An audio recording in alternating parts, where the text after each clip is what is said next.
There is a moment, most people will never experience it and never want to, when everything that has ever happened to you, every choice, every hour of training, every sleepless night, every sacrifice collapses into a single point, a single breath held, a single trigger, a single heartbeat controlled so precisely that the body becomes a machine. On the island of Jolo in the southern Philippines, in the early hours of a moonless morning in June 2019, a Scout Ranger sniper, named only as Sergeant Kaloy, lay completely motionless on the third floor of a partially destroyed building. He had been there for 6 hours. His body temperature had dropped. His muscles had cramped. He had not moved, not shifted, not scratched a single itch, because the target building was 430 meters away, and the armed men inside it had already killed 4 Filipino soldiers that night and were holding a family of 5 as hostages. Kaloy had 1 round chambered. His spotter was beside him, watching, counting. The electricity in that section of Jolo had been cut for 11 hours. There was no moonlight. There was no ambient glow from street lamps or storefronts. The only light in the world was a thin sliver of flame from inside the target building. A candle, maybe a lamp, and it was enough.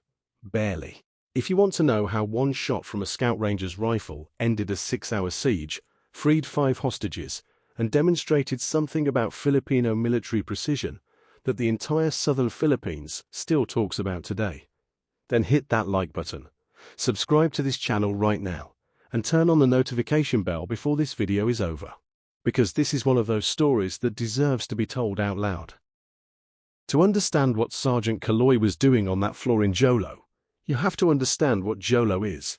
It is a small island, roughly 35 kilometers by 20 kilometers, in the Sulu archipelago of the southern Philippines, about 900 kilometers from Manila, Philippines. It is the historical seat of the Sultanate of Sulu, a civilization of extraordinary maritime and cultural heritage. Its waters are turquoise and warm. Its mountains are steep and jungled. And for decades, it has also been one of the most dangerous places in Southeast Asia. Not because of its geography or its people as a whole, but because of what took root there in the 1990s, when a group of extremists established a violent presence that would grow into the Abu Sayyaf group. The Abu Sayyaf, the name means Father of the Sword in Arabic, has carried out some of the most devastating acts of violence in Philippine history. Bombings, kidnappings, beheadings. The 2004 bombing of Super Ferry 14 in Manila Bay, which killed 116 people. The kidnapping of foreign tourists from Malaysian dive resorts. The murder of hostages when ransoms were not paid.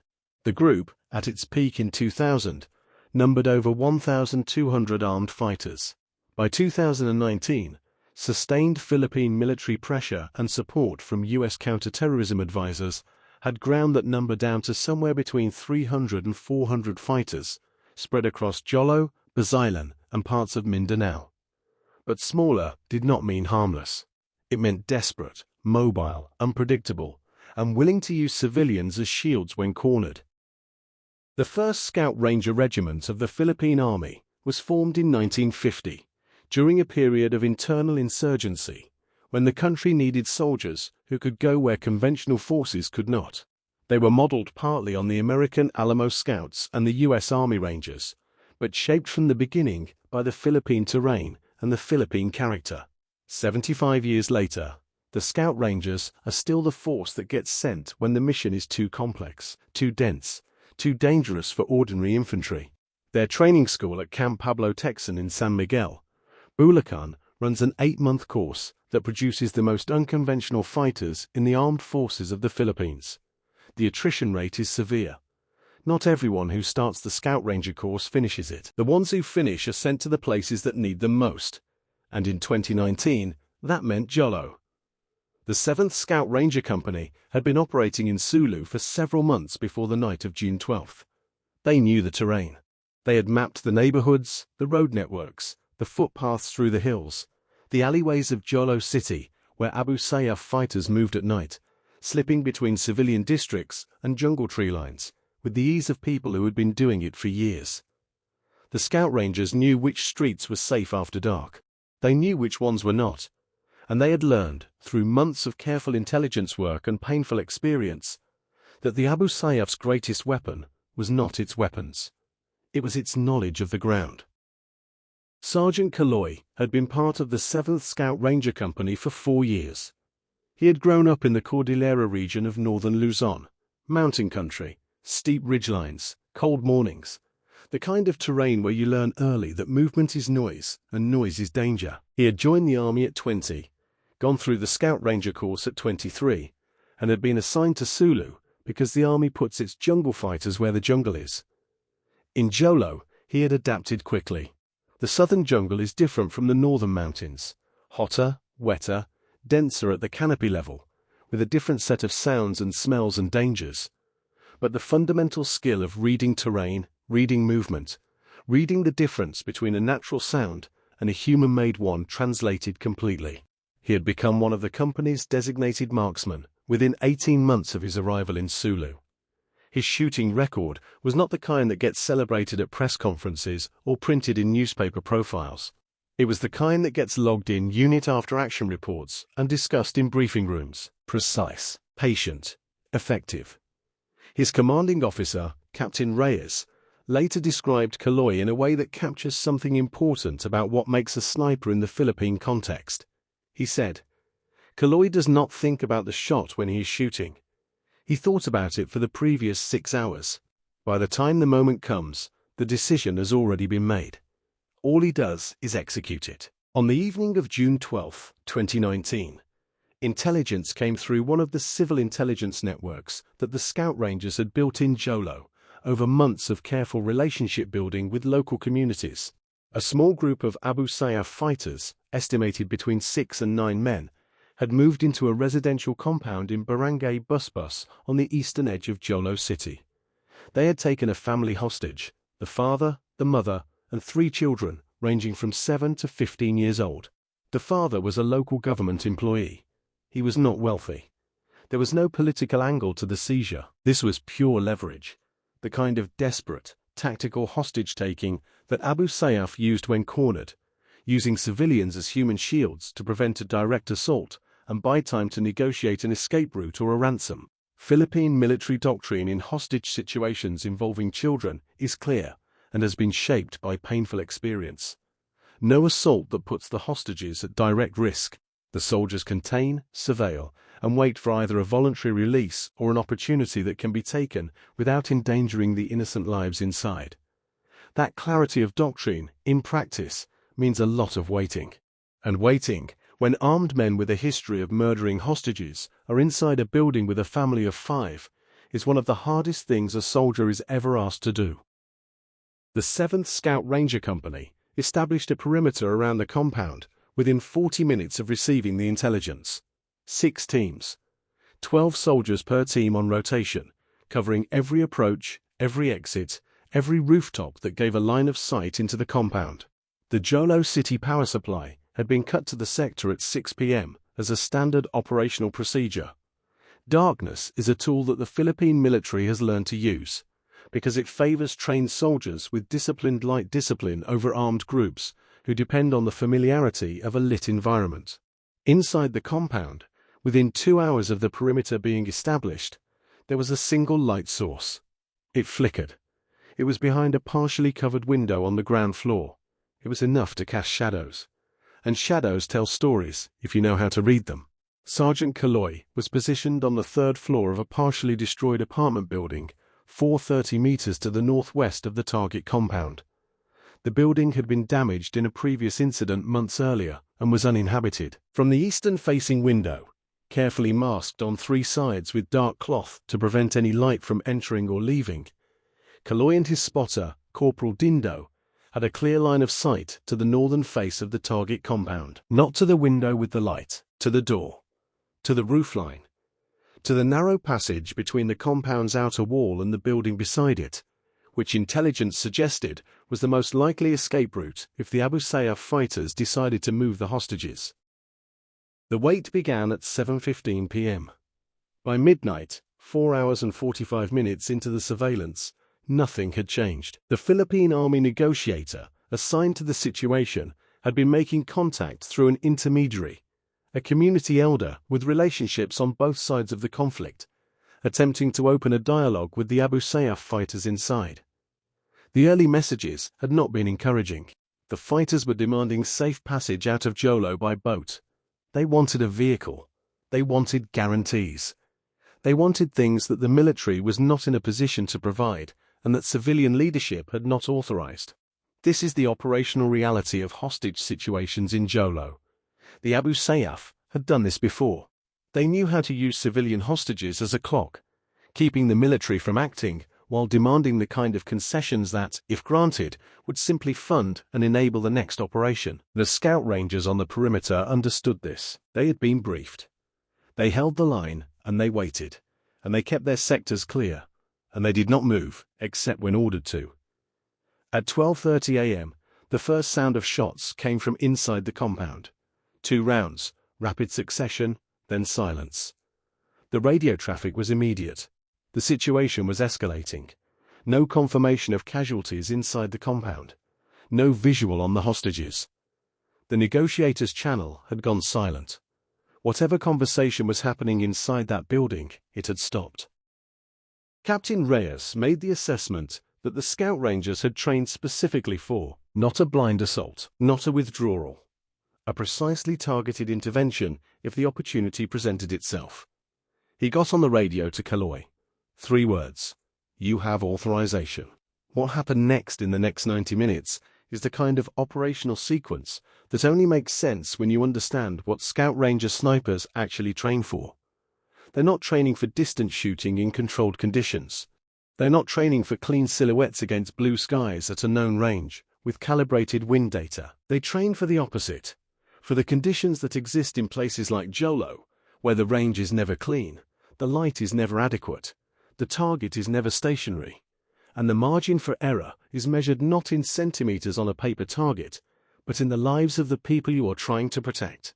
The Scout Ranger Sniper course, built into the 8-month training pipeline at Camp Texan, and then continued through unit-level training in the field, covers low-light and no-light shooting as a primary, not an advanced skill. Because in the southern Philippines, the operations that matter most almost always happen at night. The jungle does not stop at dusk. The people the Scout Rangers are hunting do not stop at dusk. So the Scout Rangers do not stop at dusk. They train for darkness as a standard operating condition, not as an exceptional one. Kaloy's rifle was a Remington 700P, a bolt-action precision rifle that the Philippine Marine Corps Scout snipers also use, capable of accurate engagement to beyond 600 meters in optimal conditions. The conditions on the night of June 12th were not optimal. 430 meters in total darkness. The sector had been without power for 11 hours, with the only reference point being the faint, flickering glow from behind a covered window on the ground floor of the target building. The ambient light was not enough to illuminate a target. It was enough to create a faint silhouette if a person moved between Kaloy's position and that light source. It was enough, in military low-light terminology, to give a trained shooter shadow line identification, the ability to distinguish the outline of a human form from the background of a dark building by the interruption of the only light source available. This is not a technique that works for someone who trained for it once in a classroom. It works for someone who has practiced it hundreds of times in the field, in actual darkness, in the kind of environment where the skill was built. Kaloy had practiced it in the jungles of Sulu. He had practiced it on Jolo. He had not practiced it once. He had practiced it until it was not practice anymore, until it was just how he saw. At 1:47 a.m., the door of the target compound opened.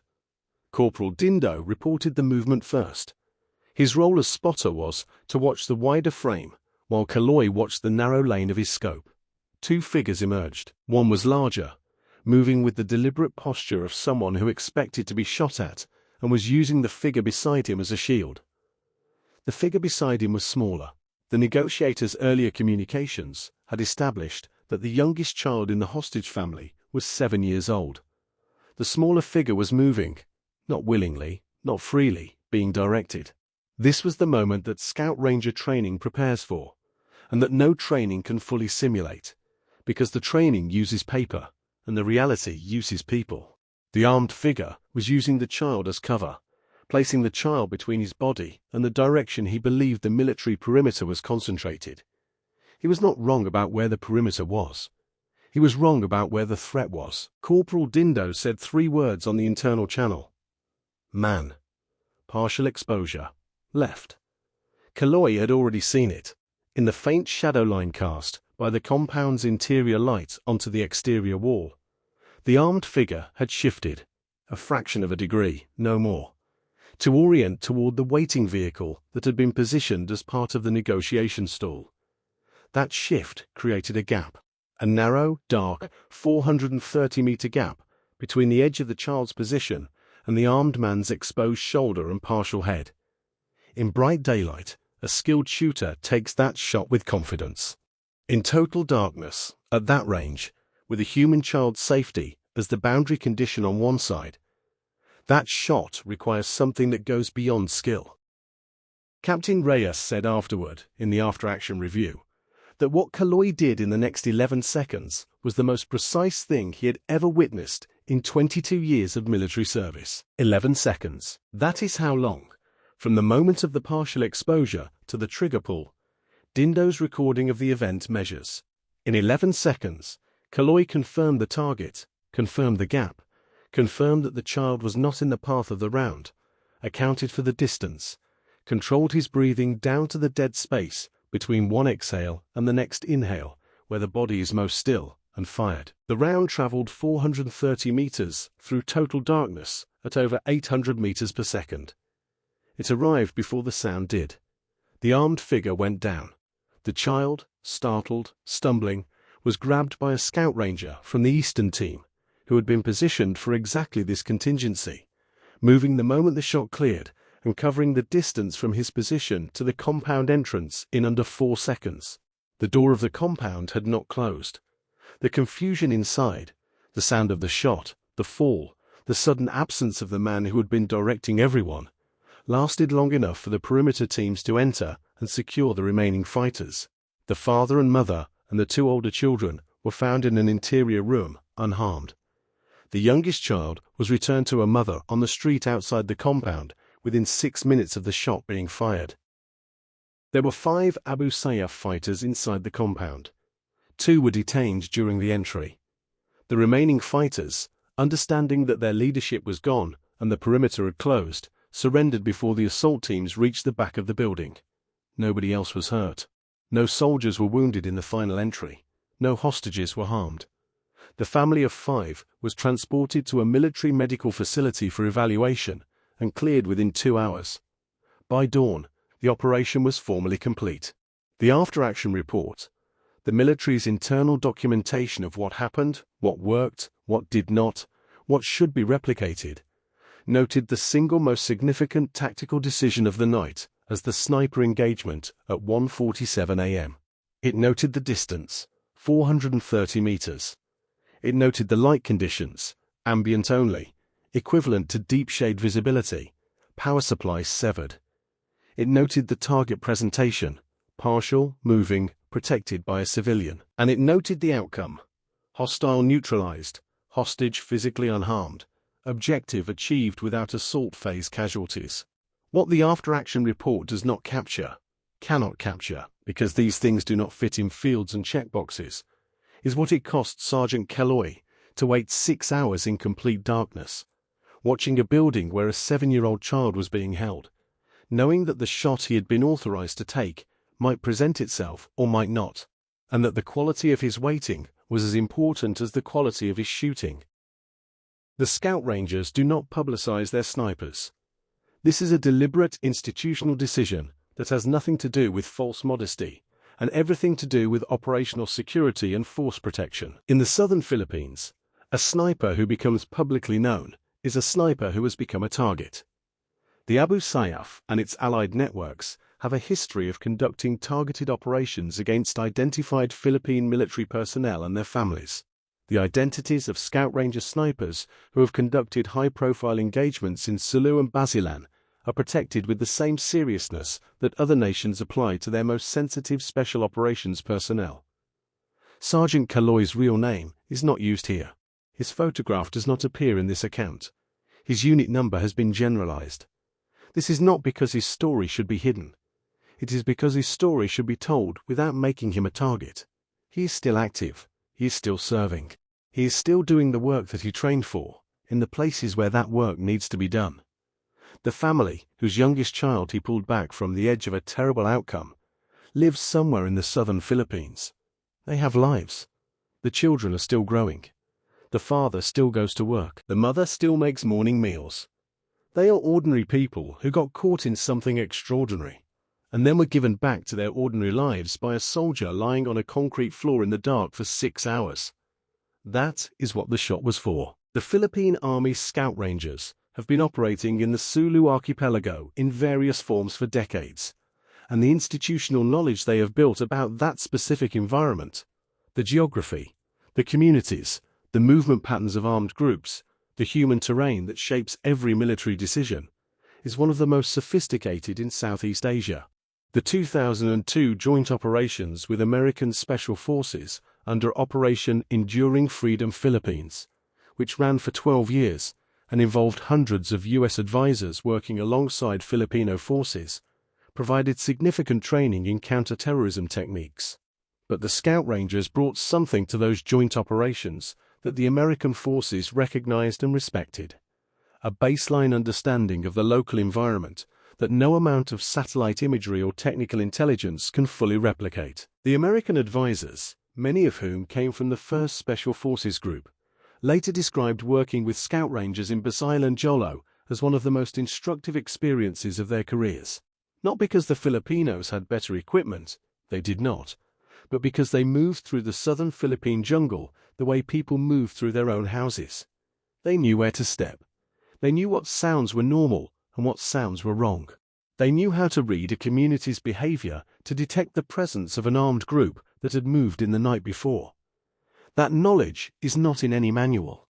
It is accumulated through years of presence, of relationship building, of being the force that comes after a crisis and stays after the crisis is over.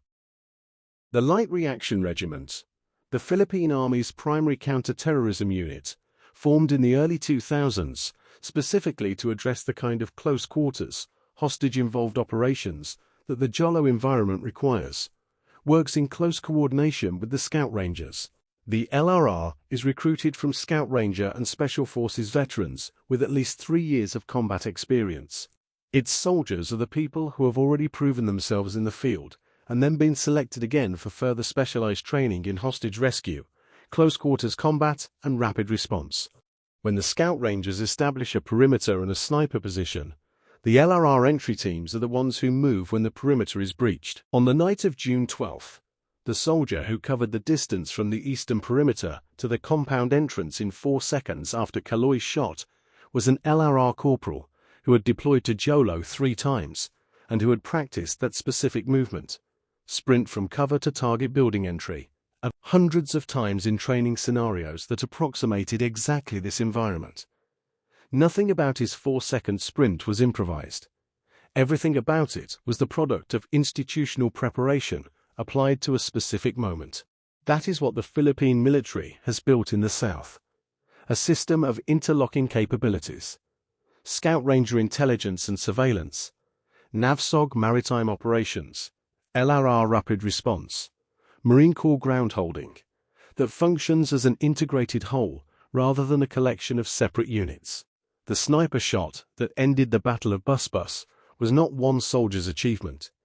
It was the visible tip of an institutional iceberg. There is something about precision that people understand intuitively, even when they have never experienced it. When a surgeon makes exactly the right incision, when an engineer's calculation holds to 4 decimal places under real-world stress, when a musician hits the exact note that the phrase required. There is a recognition in it, an acknowledgement that some combination of preparation and execution has produced a result that smaller preparation or lesser execution could not have produced. The shot Sergeant Kaloy fired at 1:47 a.m. on June 13, 2019, in total darkness at 430 meters, through a gap measured in fractions of a degree, with a 7-year-old child on the near side of the target. That shot is precision in the most complete sense of the word. It is not just marksmanship. though it requires extraordinary marksmanship. It is the concentration of 6 hours of patient waiting, of months of prior intelligence work, of years of sniper training, of a childhood spent in mountain country, where stillness and awareness were not skills but conditions of daily existence, of an institutional culture that trains people to be exact, because exactness in their environment is the difference between civilians going home and civilians not going home. Sergeant Kaloi did not wake up one morning with the ability to make that shot. He built it, piece by piece, through every training hour, and every operational deployment, and every night lying still in a dark building, waiting for a moment that might or might not come. The Abu Sayyaf group, despite sustained Philippine military operations and the loss of its most significant leaders, including Isnilon Hapilon, who was killed during the Battle of Marawi in 2017 when a Philippine sniper took him out in the early morning darkness, has not been fully eliminated. The group continues to operate in Jolo and Basilan in reduced but still dangerous form, conducting kidnappings for ransom and maintaining a presence in the jungle-covered mountain terrain of Sulu province. The Philippine military's response to this persistence has been consistent: presence, pressure, and precision. Presence means Scout Rangers and Marines maintaining a continuous operational footprint in the areas where Abu Sayyaf operates, denying the group the freedom of movement it needs to rebuild.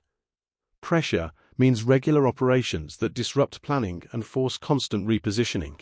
And precision means the kind of capability that Sergeant Kaloi demonstrated on that night in June. The ability to solve a complex tactical problem in an environment that punishes imprecision with the most serious consequences imaginable, and to solve it in a way that brings people home rather than adding their names to a casualty list. This is not the story of a military that has unlimited resources, or the latest technology, or a defense budget that reflects the scale of the threat it faces. The Philippine Army operates under real constraints. Its soldiers often go into the field with older equipment, smaller logistical support, and thinner margins than their counterparts in wealthier nations. What they do not lack is competence, commitment, and the kind of deep environmental knowledge that no budget line can purchase. The family from Barangay Busbus has never spoken publicly about what happened on the night of June 12th. This is understandable. Some things are too close, too intimate, too terrifying to process in public. But the Scout Rangers, who were on the perimeter that night, and who saw the youngest child brought out of the compound and returned to her mother's arms in the street, describe a moment of human simplicity so complete that it briefly cut through all the military language and operational detail and left something raw and clear. A mother holding her child in the dark, on a street in Jolo, surrounded by soldiers with rifles and radios, and the only sound for a few seconds was a 7-year-old crying and a mother saying something in a dialect that the northern Luzon soldiers could not understand, but that every human being has always understood. That was what the 6 hours of stillness was for. That was what the 430-meter shot in total darkness was for. That is what the 8-month training course, and the months of operational preparation, and the years of institutional knowledge building in the southern Philippines was for. Not for the shot itself. For the moment after the shot, when a child who might have died went home instead. Sergeant Kaloi did not watch that moment. His job was to stay at his position until cleared. He was told about it afterward. He did not say much about it. That is consistent with who he is. He does the job, and then he moves on to what the job requires next. If this story moved you, if the account of a Filipino Scout Ranger lying in total darkness for 6 hours, making a shot that changed the outcome for an entire family, is the kind of story you believe more people should know, then please right now hit that like button below this video. It is a small action that makes a large difference in whether stories like this one reach the people who should hear them. Subscribe to this channel if you're not already subscribed, and turn on the notification bell so that you don't miss the next story, because there are more. There are more Scout Rangers in Jolo and Basilan and Mindanao who are doing impossible things in difficult places with inadequate resources and full commitment. There are more NAVSOG divers and Philippine Marines and Light Reaction Regiment soldiers who put themselves between civilians and danger every single day in ways that rarely make international headlines. There are more families who went home because someone lay still in the dark long enough. and then was steady enough, and then was precise enough. These stories belong to the world, not just to the Philippines. They belong to everyone who believes that the skill and the sacrifice of people who serve deserve recognition, regardless of what flag they serve under. Share this video. Tell someone what you heard. Keep these stories alive, because the least we can do for soldiers who gave everything in silence is make sure the world hears their names.